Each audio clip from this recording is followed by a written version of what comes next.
Good morning, students. Here is J.K. Lakwani, your science teacher at Scholars Public School, Javra. And today we will deal with the last part of our chapter number 11, that is force and pressure. आज अपन बात करेंगे atmospheric pressure के बारे में. Our Earth is surrounded by a blanket of air around it. It is called the atmosphere. ठीक है. अपनी जो अर्थ है इसके आसपास एयर के ब्लैंकेट्स होते हैं, आपको पता है. ठीक है. और इसी को अपन क्या बोलते हैं? एटमॉस्फेयर बोलते हैं. ठीक है. अपनी अर्थ इसके आसपास एयर होती है बहुत सारी. ठीक है. वो उसका पूरा जो ब्लैंकेट होता है उसी को अपन क्या बोलते हैं? Atmosphere. This air surrounding earth exert pressure on each and everything on earth which is known as atmospheric pressure. ठीक है. और ये जो एयर होती है जो अर्थ को सराउंड करती है वो हर एक ऑब्जेक्ट पर क्या करती है? प्रेशर एक्सर्ट करती है, जिसे अपन बोलते हैं atmospheric pressure. Atmosphere exerts pressure of approximately 1 lakh newton per metre square at normal temperature and condition at the sea level. ठीक है. और एटमॉस्फेयर की बात करें तो approximately 1 lakh newton per metre square का नॉर्मल टेम्परेचर और सी लेवल की कंडीशन पे प्रेशर एक्सर्ट करता है. ठीक है. तो जो अपन प्रेशर निकालते हैं वो कैसे निकालते हैं? वो अपन ने देखा था कि फोर्स एक्टिंग पर यूनिट एरिया होता है. ठीक है. तो यूनिट एरिया पे अपन निकालते हैं जब भी प्रेशर निकालते हैं. तो यहाँ पे आप देख सकते हैं, जैसे मैं आपको बता देता हूँ.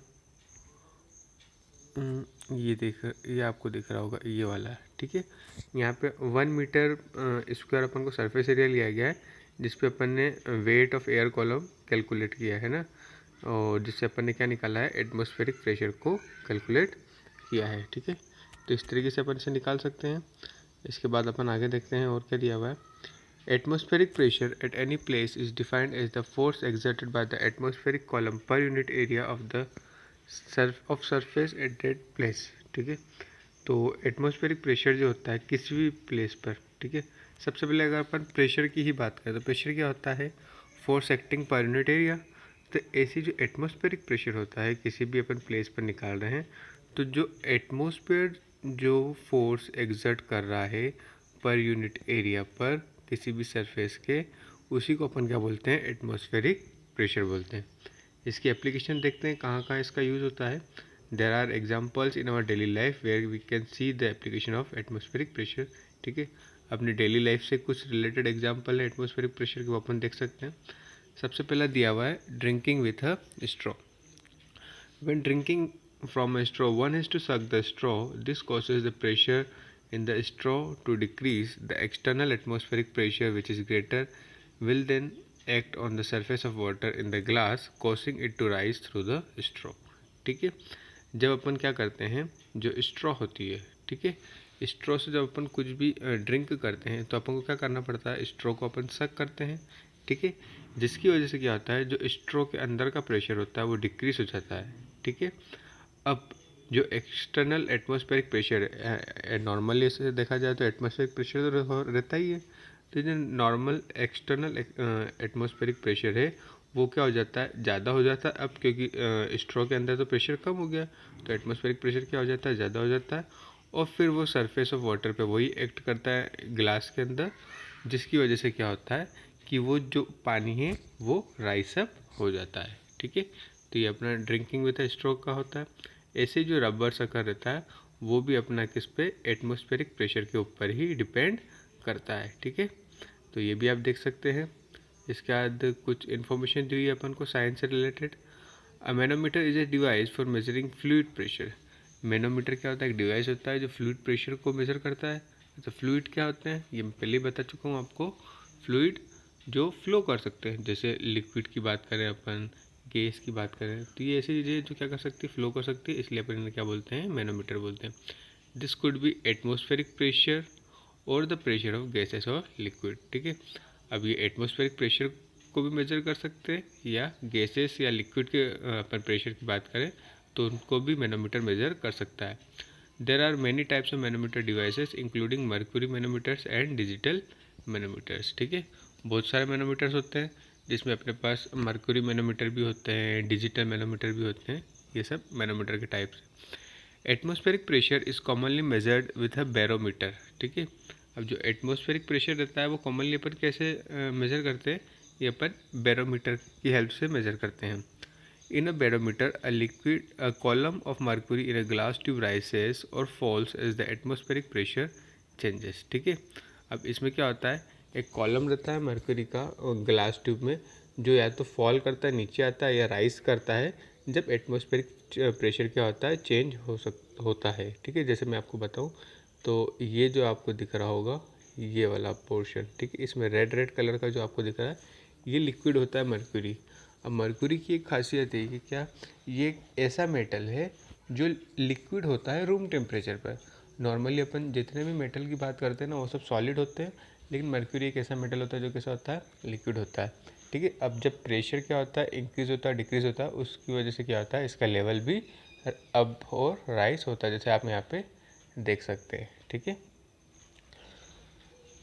Metrologist describe the atmospheric pressure by how high the mercury राइसेस। और ये जितना हाई राइस होता है उसी तरीके से अपन बताते हैं कि एटमॉस्फेरिक प्रेशर कितना ज़्यादा है या कितना कम है। ठीक है, तो इस तरीके से ये जो अपना चैप्टर था ये आज फिनिश हो गया। अब इसका अपन को एक कॉन्सेप्ट फ्लो दिया हुआ है, वो अपन देख लेते हैं। कॉन्सेप्ट फ्लो में अपन को क्या क्या दिया हुआ है, तो कॉन्सेप्ट फ्लो में अपन को ये बताया गया है जो जो अपन ने चैप्टर में पढ़ा है। सबसे पहले अपन बात करें, फोर्स की बात की थी अपन ने, तो फोर्स क्या होता है, पुश और पुल होता है, जिसकी वजह से क्या होता है, ऑब्जेक्ट का स्टेट चेंज हो सकता है।